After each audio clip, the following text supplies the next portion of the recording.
John Coplin learned his first foreign language in Hebrew school at the age of 6 and has been fascinated by the process ever since. He studied French, Latin, and ancient Greek in his Philadelphia high school, then graduated from Stanford with master's degree in classical language. He was teaching himself Icelandic and Japanese when he was in 8th grade, remembers his younger brother Josh. But all this did not prepare him for falling in love with Simona. After all, she was 21-year-old Czech beauty, and 25-year-old John barely spoke any Czech when he arrived in Prague in May of 1999. We met at a party, John says. I started a conversation with her and her friends. You did not speak a word of Czech, Simona says, laughing, but John protests. He might not have spoken well or much, but he had been in Prague a month already, enough time to pick up some basic words. Okay, Simona concedes, still laughing. John may have said hello in Czech. They ended up having that first conversation in English, a language Simona had studied in school, and realized they shared a mutual attraction. It is possible to start a relationship without speaking the same language, John says. Professional couples counselor Kalin Ramon agrees.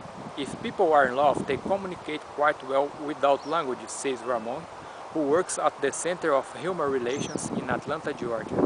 What really matters is how much these people are attracted to each other, how much they really care, how much they are communicating at a non-verbal level.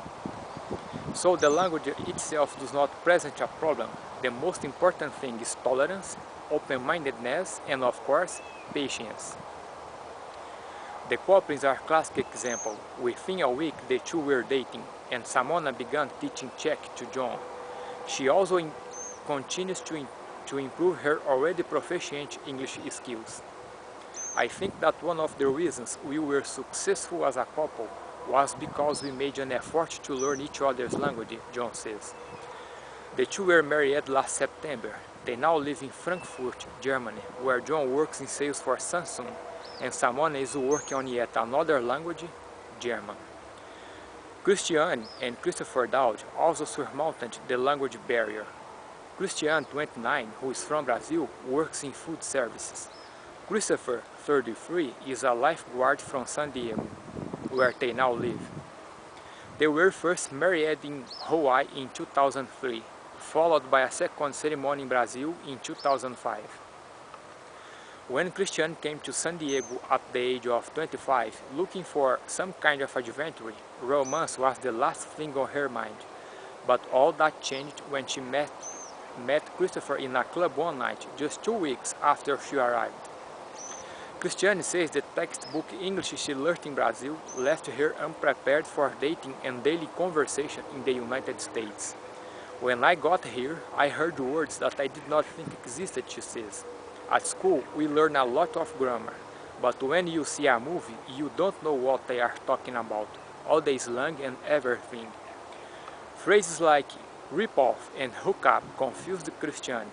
She began buying English books and newspaper, and Christopher taught her new words, explained American humor to her, and helped her decipher difficult accents.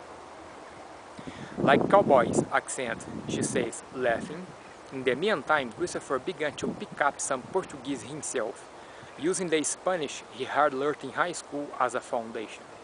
Ramon believes the Downs' attitude, enthusiastic, tolerant, adventurous, will help them when they encounter obstacles of a bilingual relationship. The message, says Ramon, is don't get discouraged and try to appreciate the positive aspects you do have.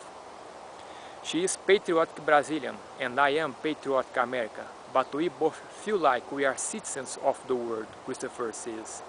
We are going to try our very best to fully make sure that our kids can speak both languages fluently, Christiane says.